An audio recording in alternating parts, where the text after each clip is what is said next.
कि एक्सनेस तो आपका पैसा लेके भागने वाली है। क्या इसमें एक्सनेस फंसेगी? बिल्कुल भी नहीं फंसेगी। इसमें अगर आपको ऐसा मैसेज आया है, ये सबसे बड़ा एडवांटेज है भाई। क्या तरीके से आपके डिपॉजिट विड्रॉज बंद, जेल जानी पड़ेगी, इसे बंद कर दी, ये बिल्कुल फजूल है। एक ही ऑप्शन आपके पास बचता है, एक्सनेस से अपने फंड्स निकालो। हेलो एवरीवन, फॉरेक्स धाम की एक नई वीडियो में आप सब भाइयों और बहनों का बहुत बहुत स्वागत है। रिसेंटली भाई मैंने एक वीडियो आपके लिए डाली थी जहां पे आपको बताया था कि एक्सनेस अब साइप्रस से उठा के अपने इंडियन क्लाइंट्स को लेके जा रहा है एक नई जगह जिसका नाम है वनुआटू। और मैंने आपको बताया था ये एक्सनेस की कमबैक का एक पार्ट है, यानी कि जो कमबैक प्लान है एक्सनेस का इंडिया में उसका एक पार्ट है। बट भाई रिसेंटली मेरे पास बहुत मेल्स आई हैं कि किसी ने एक वीडियो डाली है कि भाई जो एक्सनेस अपने आपको साइप्रस से वनुआटू में उठा के लेके गया है, ये तो एक बहुत बड़ा स्कैम है। इंडियंस के साथ बहुत बड़ा स्कैम होने वाला है आने वाले टाइम में एक्सनेस के द्वारा। और साथ ही साथ भाई अब जो लोग एक्सनेस पे ट्रेड कर रहे हैं इंडिया में, उनको जेल की सलाखें भी देखनी पड़ सकती हैं और उनके ऊपर ईडी, पीएमएलए, फैमा की वॉलेशन लग सकती है। भाई सबसे पहले तो ऐसी मेल्स देख के और वो वीडियो देख के मेरी हंसी निकल आई। बट आज इन सब चीज़ों की आपको क्लैरिफिकेशन दूंगा स्टेप बाय स्टेप, और आपको बताऊंगा क्यों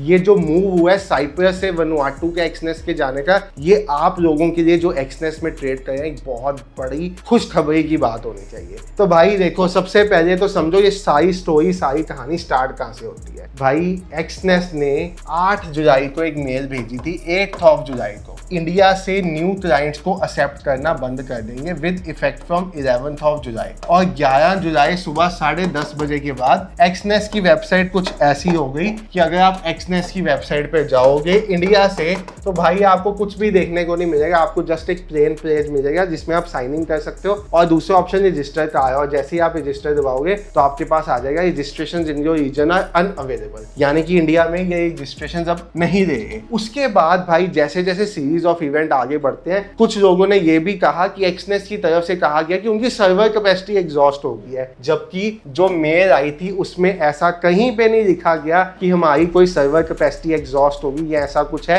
एक्सनेस की टीम की तरफ से ऐसा कुछ बयान नहीं था। उनकी टीम की तरफ से जस्ट एक ही बयान था कि हमने नई रजिस्ट्रेशन एक्सेप्ट नहीं करनी, और हाँ, अगर आप एग्जिस्टिंग क्लाइंट्स हो हमारे तो आपकी अकाउंट की platform services trading activities without interruption चलती रहेगी। आपके डिपॉजिट विड्रॉज भी होते रहेंगे, in fact bank withdraws, UPI deposits, आपके क्रिप्टो विड्रॉज, क्रिप्टो डिपॉजिट, सब कुछ वैसे का वैसे चल रहा है। उस दिन का कुछ भी इफेक्ट नहीं हुआ। इस मौके को तो कई लोगों ने अपने लिए ये बना लिया था एक बेनिफिट का मौका। कुछ ब्रोकर्स तो प्रमोट करना शुरू कर दिया था, जो बी बुक ब्रोकर्स थे, जो उल्टे सीधे ब्रोकर्स के, ये कह के कि एक्सनेस में से फटाफट अपना फंड निकाल के इन ब्रोकर्स में डाल दो क्योंकि एक्सनेस तो आपका पैसा लेके भागने वाली है। बट आज मैं आपको पूरी कहानी समझाता हूँ कि भाई ये वनुआटू वाला मूव, फिर आप ही मुझे बता देना कमेंट सेक्शन में कि बढ़िया मूव, एक स्मार्ट मूव है या नहीं हम लोगों के हित में। देखो भाई, हर फॉरेक्स ब्रोकर ना कुछ लाइसेंसेस देता है डिफरेंट कंट्री से। उनमें से यूके के लाइसेंसेस होते हैं कुछ ब्रोकर्स के पास, कुछ के पास साइप्रस के लाइसेंस होते हैं,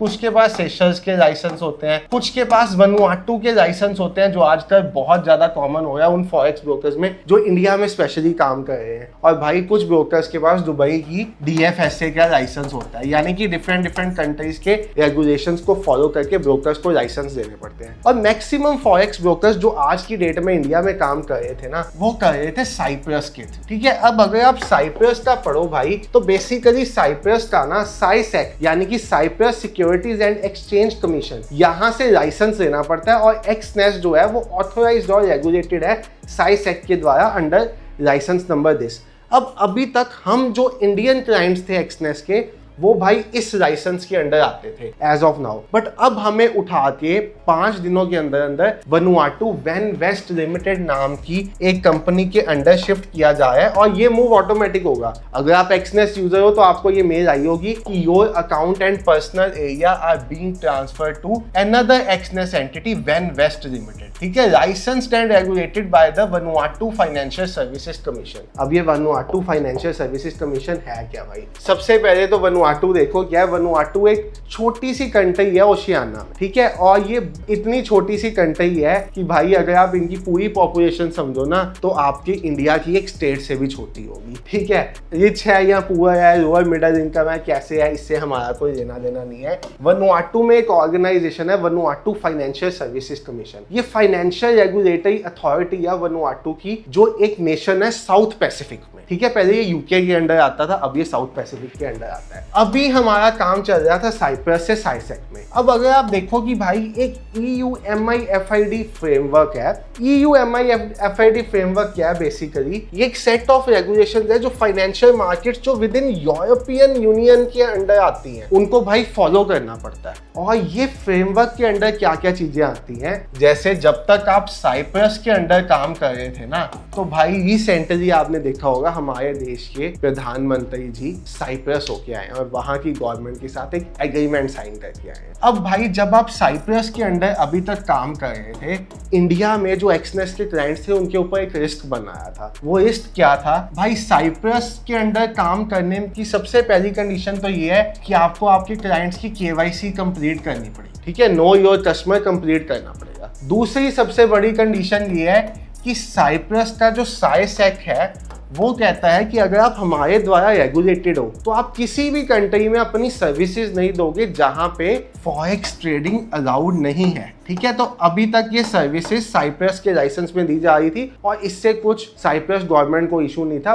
बहुत से ब्रोकर साइप्रस के थ्रू काम कर रहे थे, साइसेक को इससे कोई इशू नहीं था। ठीक है, अभी ये लीगल फ्रेमवर्क के अंदर जो भी आता था ये किया जा रहा था। नंबर 3 भाई, अब क्या है कि जब साइप्रस गवर्नमेंट का इंडियन गवर्नमेंट के साथ एक एग्रीमेंट साइन हो गया है, तो अगर कल को इंडियन गवर्नमेंट चाहे तो वो साइप्रस को जाके कह सकती है कि भाई एक्सनेस नाम से एक ब्रोकर है, इसके जितने क्लाइंट्स हैं उनका डाटा हमें दो। और क्योंकि एक्सनेस रेगुलेटेड है साइसेक के थ्रू, तो एक्सनेस को सब इंडियन क्लाइंट्स का डाटा साइप्रस को देना पड़ेगा, जो इन रिटर्न ये डाटा इंडियन गवर्नमेंट को वापस प्रोवाइड कर देगी। और इसमें फंसेगा कौन? क्या इसमें एक्सनेस फंसेगी? बिल्कुल भी नहीं फंसेगी। इसमें फंसेंगे वो भोले भाले लोग जो एक्सनेस के ऊपर ट्रेडिंग कर रहे हैं। बट कभी आपने ये सोचा कि हम लोग एक्सनेस के ऊपर या और फॉरेक्स ब्रोकर्स के ऊपर ट्रेडिंग करने के लिए क्यों फोर्स्ड है? क्यों हम इंडियन ब्रोकर्स के ऊपर नहीं कर पाते? भाई एक्सनेस के ऊपर अगर आप एक क्रिप्टो ट्रेड करते हो ना, ठीक है, मैं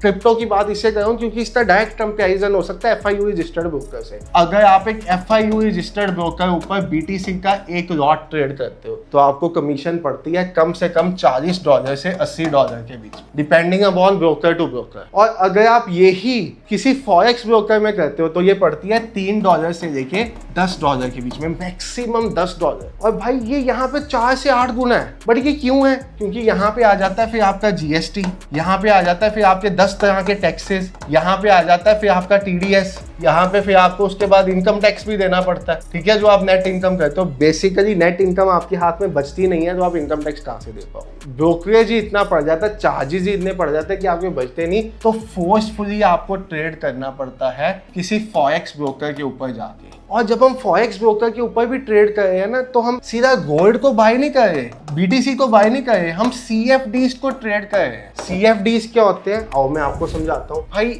CFD सिंप्लीफाइड वे में लिखो, what does CFD stand for? आप देखो आपके पास इसकी डेफिनेशन आएगी, कॉन्ट्रैक्ट फॉर डिफरेंस। यानी कि जैसे आप डेरिवेटिव प्रोडक्ट्स में ट्रेड करते हो ना, आप निफ्टी को ना लेके निफ्टी के ऑप्शंस खरीदते हो, ऐसे ही आप गोल्ड को ना लेके गोल्ड का डेरिवेटिव ले रहे हो, आप BTC को ना लेके BTC का एक डेरिवेटिव ले रहे हो। आप एक तरह से जिनसे उनकी वैल्यू डिराइव हो रही है उसमें डील कर रहे हो, उसको कहते हैं बेसिकली CFD ट्रेडिंग। तो जब भी हम फॉरेक्स में ट्रेडिंग कर रहे हैं, CFD ट्रेडिंग कर रहे हैं, आप एक लॉट गोल्ड का बाय करते हो ना, तो आप 3000 ग्राम से ऊपर, एग्जैक्टली बताऊं तो शायद 3187 ग्राम्स के अराउंड गोल्ड को बाय कर रहे हो, यानी कि 3 किलो एक लॉट में। और वहां पे जब आप बाय करने जाते हो तो एक लॉट आपने बाय करना है तो $1000 में हो जाता है आपका आसानी से। क्यों? क्योंकि आपको फॉरेक्स में मिलता है लेवरेज, यानी कि आपकी जेब में ₹1 है तो आप 2000 रुपए का ट्रेड कर सकते हो। यहीं पे आ जाती है तीसरी रेगुलेशन भाई, कि अगर आप साइसेक के अंडर, मतलब अभी तक आप यहाँ साइप्रस के अंदर काम कर रहे थे, तो भाई साहब आपको लेवरेज प्रोडक्ट्स प्रोवाइड करना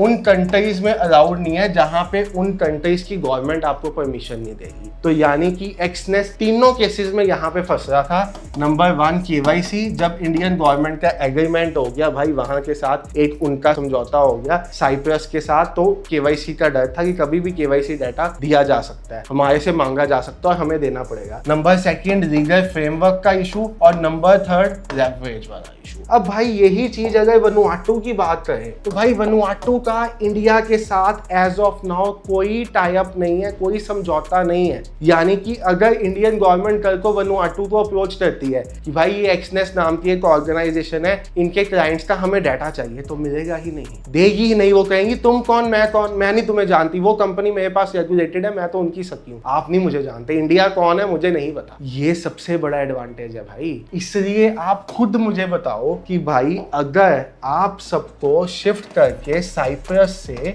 वनुआटू लेके जाया गया तो ये एक अच्छा मूव था या नहीं, ये कमेंट सेक्शन में मुझे समझा देना। मैंने आपको एक एक डिटेल समझा दी है। अब वनुआटू में ना तो कोई केवाईसी वाला इशू है, ना ही वहां का कोई ऐसा लीगल फ्रेमवर्क है जो कहता है कि अगर आप इंडिया में काम करो तो इंडिया में फॉरेक्स अलाउड नहीं है, आप इंडिया में काम नहीं कर सकते। कोई ऐसा फ्रेमवर्क ही नहीं है वनुआटू का, तो वहां की कोई ऐसी रेगुलेशन नहीं। आपने देखा होगा सभी नए ब्रोकर्स वनुआटू में रजिस्टर करके इंडिया में काम कर रहे हैं। और नंबर 3 भाई, कोई ऐसा लेवरेज पे रिस्ट्रिक्शन नहीं है। यानी कि अब ये तीनों गाइडलाइंस को वनुआटू के सिस्टम के हिसाब से फॉलो करके एक्सनेस इंडिया में काम कर रहा है। और एक्सनेस ने अपने एग्जिस्टिंग क्लाइंट्स को तो ट्रांसफर कर ही दिया वनुआटू पे। अब भाई साहब ये न्यू क्लाइंट्स की रजिस्ट्रेशन भी ओपन करेगा बहुत जल्द वनुआटू के अंदर। पहले डिबेट पता क्या बना हुआ था? पहले डिबेट क्या था, यही लोग ये चीज को बहुत गलत मूव बता रहे थे। पहले वो ये कह रहे थे कि भाई अब देखना 11 तारीख से आपके डिपॉजिट विड्रॉज बंद, अब आपको देखना भाई जेल जानी पड़ेगी, अब आपके ऊपर फैमा लग जाएगा, अब आपके ऊपर पीएमएलए लग जाएगी। क्यों भाई, आप कोई फ्रॉड कर रहे हो? ज्यादा बात है, आपको ज्यादा लीगल वे से काम करना, बड़े पैमाने पे फॉरेक्स ट्रेडिंग करो। ये लो ना एमिरेट्स आईडी, ये लो ना यूएई का वीजा, आप लीगली ट्रेड करो, मैंने ये दी हुई है। जब आप एक अच्छे अमाउंट पे पहुंच जाते हो कि आप फॉरेक्स ट्रेडिंग से एक अच्छा पैसा कमा रहे हो, तब आप लो इन चीजों पे जाओ ताकि आप इन वॉल्यूशंस को भी रेगुलेट ना करो भाई। बट अगर आप 1000, 2000, 5000 के लिए काम कर रहे हो तो कौन सी फैमा, कौन सी पीएमएलए किसने देखी भाई? 1000, 2000, 5000 क्या इंडिया में हर सेकंड 50,000, 5-5 लाख का स्कैम होता है, तो क्या कोई पकड़ रहा है उन सबको? और आप स्कैम थोड़ी कर रहे हो। आपको भाई साहब सेबी ने इतना मजबूर कर दिया कि आपकी सबसे पहले एक्सपायरीज बंद की, उसके बाद आपका लॉट साइज बढ़ा दिया, ठीक है, उसके बाद भाई एक्सपायरी का स्ट्रक्चर हिला दिया, कोई उठा के कहां से कर दी, कोई उठा के कहां से कर दी। हम बैक टेस्ट नहीं कर पाए, हम भाई जो एक्सपायरी ट्रेड्स करते थे ऑप्शन सेलिंग वाले वो नहीं कर पाए। तो अब मजबूरी में कहेंगे ना भाई, हमें भी तो अपना घर चलाना है ना, हम इंडिया छोड़ के बाहर जाएंगे और बाहर जाके फॉरेक्स ट्रेडिंग करेंगे। जिसको नहीं करनी वो इंडिया में कोई और काम ढूंढेगा, कोई रियल एस्टेट में आएगा, वो कोई बिजनेस खोलेगा, कुछ ना कुछ करेगा। बट जब एक धंधा बंद हुआ तो दूसरा तो करने के लिए जाएंगे ना भाई। जिसकी रोजी रोटी, जिसको समझ ही ये चीज आती है, जिसकी समझ में ही ट्रेडिंग है,